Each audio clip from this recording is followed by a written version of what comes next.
नमस्कार दोस्तों। आज हम 2021 के PYQ डिस्कस करेंगे। तो चलिए शुरू करते हैं। ये हमारा पहला प्रश्न है, इसको आप 1 मिनट रोक के खुद से हल करने का प्रयास करिए। चलिए, तो प्रश्न है कि स्थायी कृषि यानी पर्माकल्चर पारंपरिक रासायनिक कृषि से किस तरह भिन्न है। पहला विकल्प कह रहा है कि स्थायी कृषि एक धान्य कृषि पद्धति को हतोत्साहित करता है, किंतु पारंपरिक रासायनिक कृषि में एक धान्य कृषि पद्धति की प्रधानता है। दूसरा कह रहा है पारंपरिक रासायनिक कृषि के कारण मृदा की लवणता में वृद्धि हो सकती है, किंतु इसी तरह की परिघटना स्थायी कृषि में दृष्टिगोचर नहीं होती है। तीसरा कह रहा है पारंपरिक रासायनिक कृषि अर्धशुष्क क्षेत्रों में आसानी से संभव है, किंतु ऐसे क्षेत्रों में स्थायी कृषि इतनी आसानी से संभव नहीं है। और चौथा विकल्प कह रहा है मल्च बनाने की प्रथा स्थायी कृषि में काफ़ी महत्वपूर्ण है, किंतु रासायनिक कृषि में ऐसी प्रथा की आवश्यकता नहीं है। नीचे दिए कोड का प्रयोग कर सही उत्तर चुनना है। तो आप पहला विकल्प देखिए। पहला कह रहा है कि स्थायी कृषि एक धान्य यानी मोनोकल्चर को हतोत्साहित करता है, ये एकदम सही बात है। किंतु रासायनिक कृषि में एक धान्य कृषि पद्धति की प्रधानता है, एकदम सही बात है ये भी, क्योंकि रासायनिक कृषि में क्या होता है ना, एक ही फसल को बहुत ज़्यादा बढ़ावा दिया जाता है। जैसे अगर ध्यान एक बड़े क्षेत्र में धान उगा रहे हैं तो धान ही उगा रहे हैं, गेहूँ उगा रहे हैं तो गेहूँ उगा रहे हैं। लेकिन स्थायी कृषि में क्या होता है, फसलों में विविधता लाने की बात की जाती है, कई बार मिश्रित खेती की बात की जाती है। तो पहला विकल्प हमारा सही है। दूसरा कह रहा है कि पारंपरिक रासायनिक कृषि के कारण मृदा की लवणता में वृद्धि हो सकती है, किंतु इस तरह की परिघटना स्थायी कृषि में दृष्टिगोचर नहीं होती है। ये भी बिल्कुल सही बात है, क्योंकि पारंपरिक कृषि में अत्यधिक रसायनों का प्रयोग होता है, वहीं स्थायी कृषि प्राकृतिक संसाधनों के माध्यम से ज़्यादा से ज़्यादा की जाती है। ठीक है, तो दूसरा विकल्प भी हमारा सही है।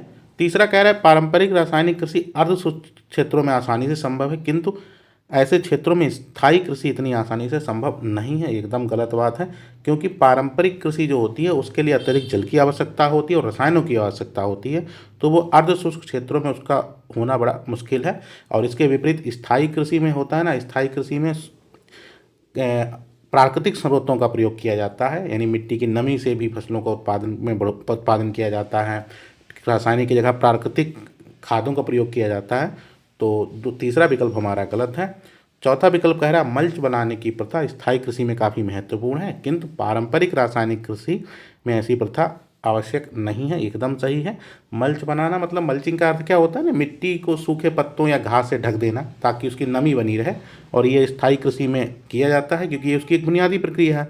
और रासायनिक कृषि में ऐसा नहीं होता, कि रासायनिक कृषि में खेतों की बार बार जुताई होती है, और जुताई होगी तो खेतों की नमी तो आप जान ही रहे हैं लगातार कम होगी और रसायनों का भी अत्यधिक प्रयोग होगा। तो चौथा 1, 2 और 4 सही है, तीसरा हमारा गलत है। तो आंसर हमारा क्या हो गया, आंसर हमारा बी हो गया, 1, 2 और 4।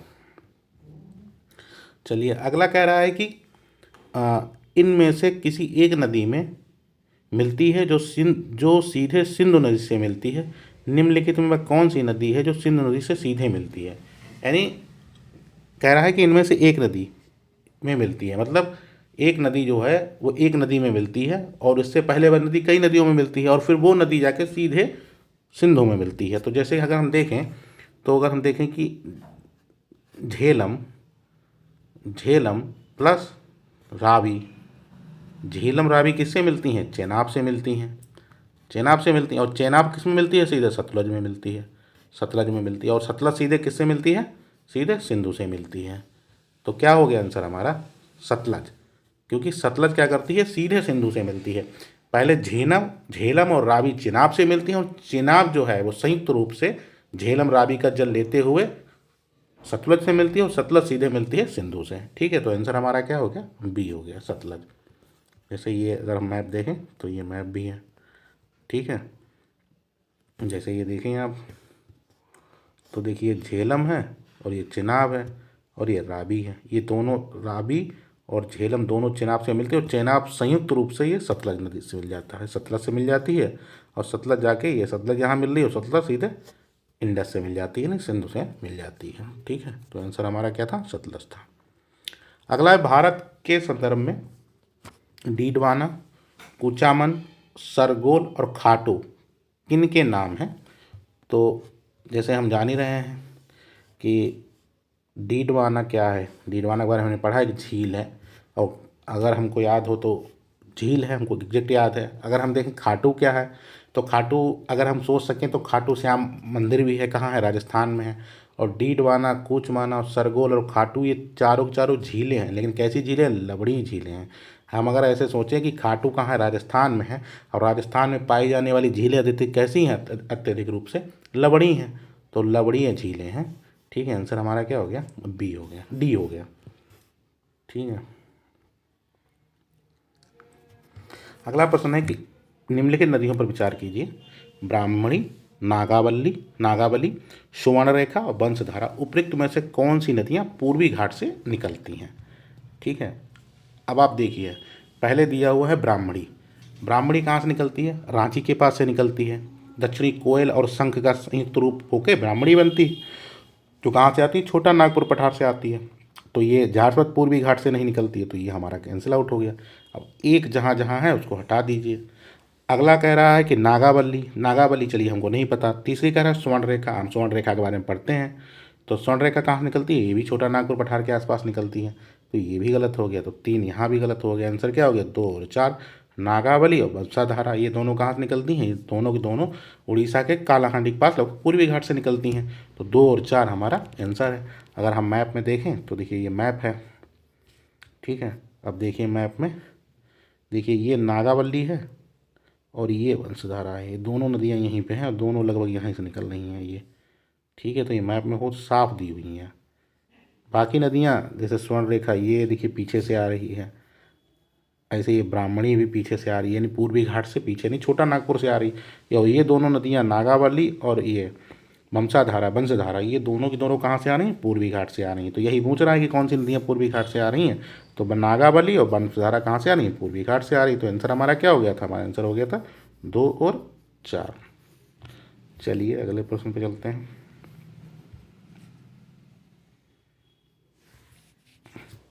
इस प्रश्न को देखते हैं।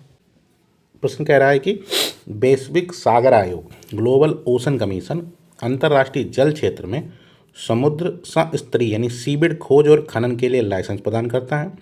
दूसरा विकल्प कह रहा है भारत ने अंतर्राष्ट्रीय जल क्षेत्र में समुद्र स्तरीय खनिज की खोज के लिए लाइसेंस प्राप्त किया है।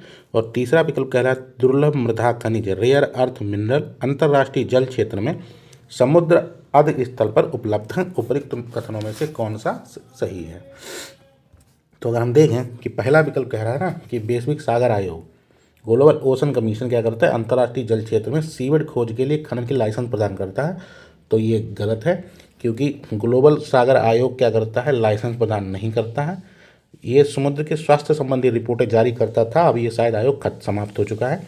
और समुद्र से जो सीबेड की खोज और खनन का लाइसेंस कौन प्रदान करता है, इंटरनेशनल सीबेड अथॉरिटी प्रदान करती है, तो हमारा पहला विकल्प गलत हो गया।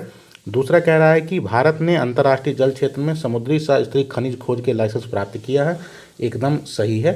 भारत ने पॉलीमेटिकल जो मेटेलिकल नोड्यूल्स होते हैं, जो समुद्र की तलहटी में पाए जाते हैं, जो बहुत सारे, जिसमें बहुत सारे रेयर अर्थ मेटल होते हैं, तो उसके लिए ISA से यानी इंटरनेशनल सीवेज अथॉरिटी से लाइसेंस प्राप्त किया है, एकदम सही बात है।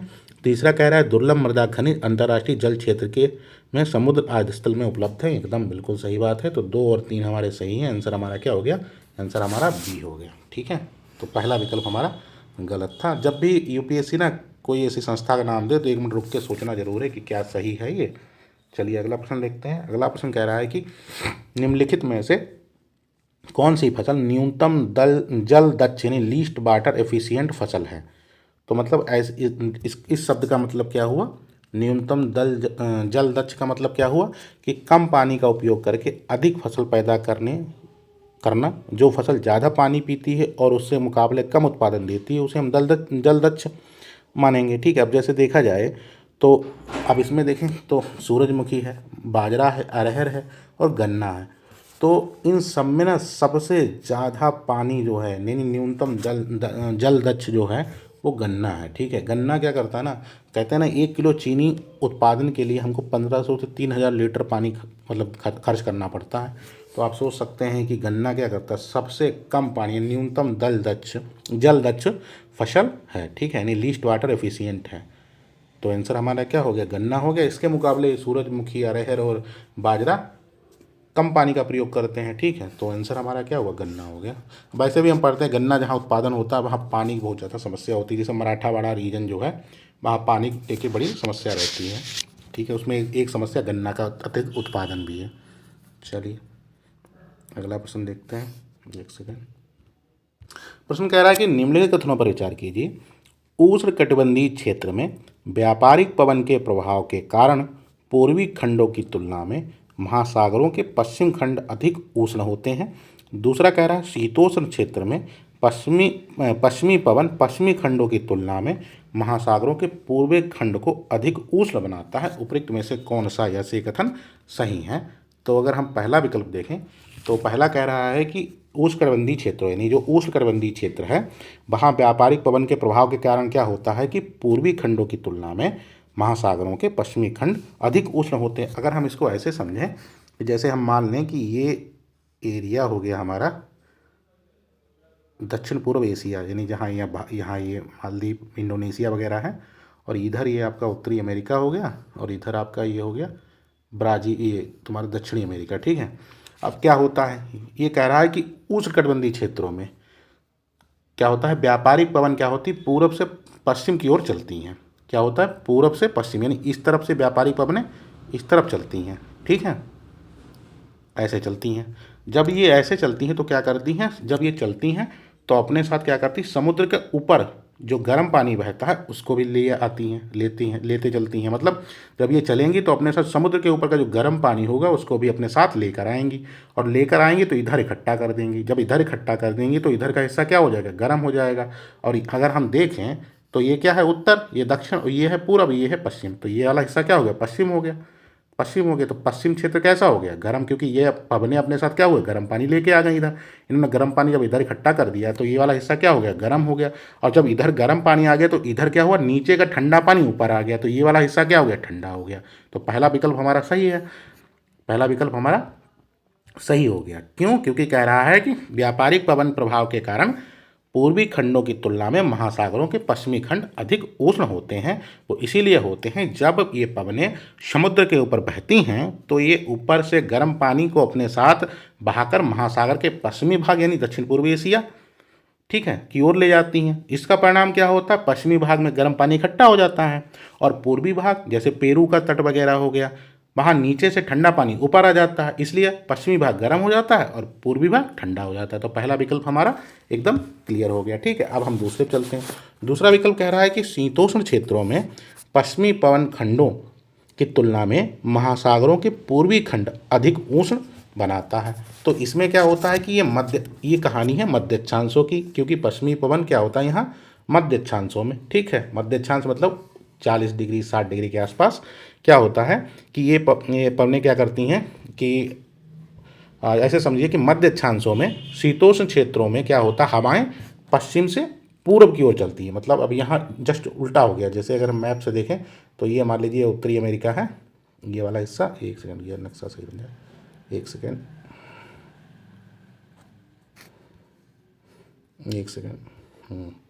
जैसे ये मान लीजिए उत्तरी अमेरिका है, ठीक है, ये उत्तरी अमेरिका है और ये इधर यूरोप हो गया, ठीक है, ऐसे समझ लो। अब कह रहा है कि मध्य अक्षांशों में शीतोष्ण क्षेत्रों में हवाएं पश्चिम से पूर्व की ओर चलती हैं। अब इधर पश्चिम है तो इधर से इधर के लिए चलती हैं, पश्चिम से पूर्व। मध्य अक्षांश की बात कर रहा है तो उत्तरी अमेरिका वाला हिस्सा जो ऊपरी हिस्सा है उधर हम लेंगे, 40 से 60 डिग्री के आसपास चलती हैं, जिन्हें हम पछुआ पवन कहते हैं। क्लियर। आगे कह रहा है ये पवनें गर्म भूमध्य रेखीय पानी को, अब जैसे यहाँ हम पढ़ते हैं ना, ऐसे भूमध्य रेखीय पानी जो भूमध्य रेखा से जो तरंगे चलती हैं, ठीक है, वो क्या कहता है, भूमध्य रेखीय पानी को महासागर के पूर्वी भागों, महासागर के पूर्वी भागों जैसे यूरोप का पश्चिमी तट वगैरह ये वाला हिस्सा हो गया, ठीक है, की ओर धकेलती हैं। तो जैसे हम पढ़ते ना, एक हमने पढ़ा होगा नॉर्थ अटलांटिक ड्रिफ्ट, जो एक जलधारा है, ठीक है, इस कारण क्या होता है, ये गर्म होती है और ये जाके यूरोप को क्या कर देती है, यूरोप को गर्म कर देती है। जिससे हम पढ़ते हैं ना स्वेज सागर में जो कोला प्रायद्वीप वगैरह नहीं है रूस का, वहाँ क्या रहता है, वहाँ पानी गर्म कर देती है, जिससे क्या होता है, वहाँ बर्फ़ नहीं जमती है, और बर्फ़ नहीं जमती है तो क्या होता है, हमेशा बंदरगाह खुले रहते हैं, अगर बर्फ़ जम जाए तो बंदरगाह बंद हो जाएंगे। तो दूसरा विकल्प भी हमारा सही है, क्योंकि शीतोष्ण क्षेत्रों में क्या होता है कि पश्चिमी खंडों की तुलना में महासागरों के पूर्वी खंड को अधिक उष्ण बना देती हैं, क्योंकि देखिए ये होता ऐसे ही है। जैसे एक बार हम फिर से अगर समझें तो जैसे ये 0 डिग्री लाइन है, यहाँ से गर्म तरंगे बनती हैं और ऐसे घूमते हुए जैसे पढ़ते हैं लेब्राडोर वगैरह, ठीक है, ठंडी आती है, इधर गल्फ स्ट्रीम आती है, गल्फ स्ट्रीम ये इधर पूरब से पश्चिम की तरफ चली जाती है, और पश्चिम तरफ जाती है, ये आगे क्या बन जाती है, नॉर्थ अटलांटिक ड्रिफ्ट बन जाती है, और यहाँ जाके यूरोप के हिस्से को पूरा गर्म कर देती है, जिससे बर्फ़ पिघल जाती है और बंदरगाह खुले रहते हैं। तो ये क्या हो गया, इससे क्या हो गया, पूर्वी खंड अधिक उष्ण हो गए, पश्चिमी खंडों की अपेक्षा ये गर्म हो गए। तो ये हमारा दूसरा विकल्प भी सही हो गया, यानी पहला भी सही है, दूसरा भी सही है। तो आंसर हमारा क्या हो गया, आंसर हमारा सी हो गया। चलिए लाइट चली गई, एक सेकेंड। अगला है कि जलवायु अनुकूल कृषि क्लाइमेट स्मार्ट एग्रीकल्चर के लिए भारत की तैयारी के संदर्भ में निम्नलिखित कथनों पर विचार कीजिए।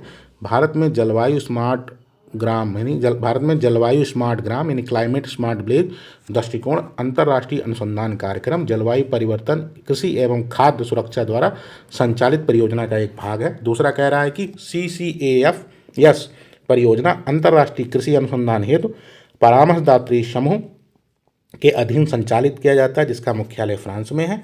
और तीसरा विकल्प कह रहा है भारत स्थित अंतर्राष्ट्रीय शुष्क उष्णकटिबंधीय फसल अनुसंधान संस्थान CRAR अनुसंधान केंद्रों में से एक है। तो ये तीनों विकल्प हमारे सही हैं, इसमें ऐसा कुछ समझने वाला था नहीं, तो तीनों के तीनों विकल्प हमारे सही हैं। आंसर हमारा डी हो गया, ठीक है। चलिए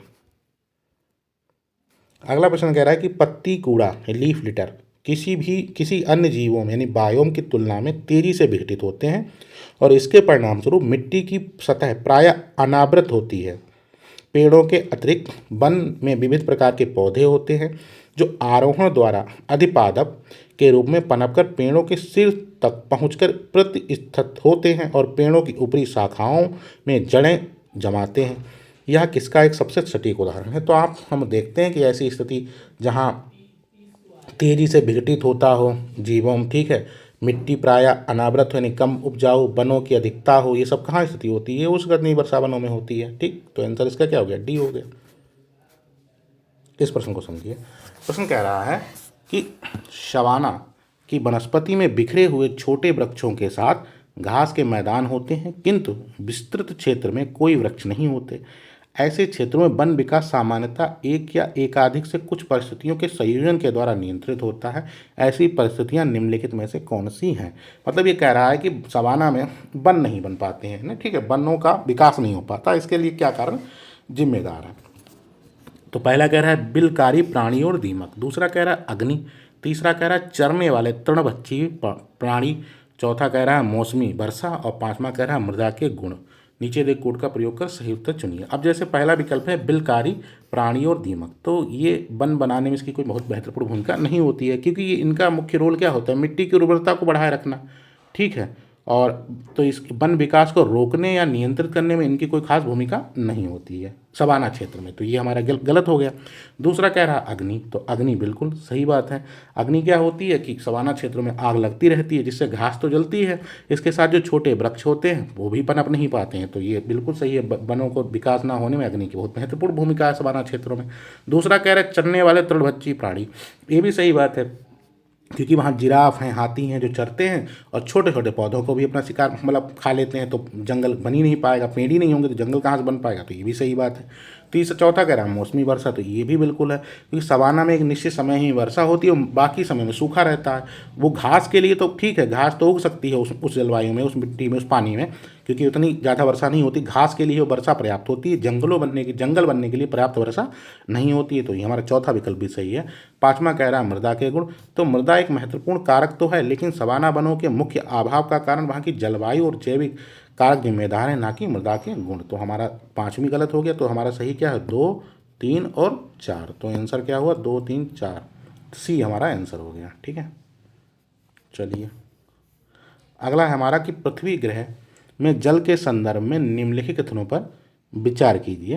कह रहा है नदियों और झीलों में जल की मात्रा भूजल की मात्रा से अधिक है। और दूसरा कह रहा है समुद्री हिमछद और हिमनदों में जल की मात्रा भूजल की मात्रा से अधिक है।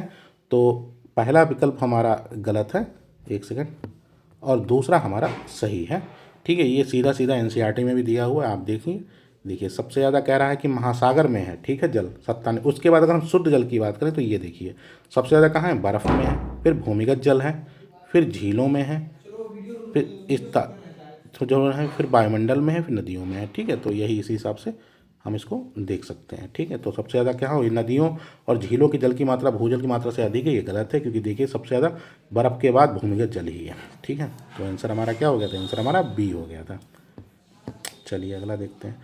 अगला करेंगे, निम्नलिखित कथनों पर विचार कीजिए। मोरिंगा यानी सहजन एक फलीदार सदापर्णी वृक्ष है। दूसरा कह रहा है इमली का पेड़ दक्षिण एशिया का स्थानिक वृक्ष है।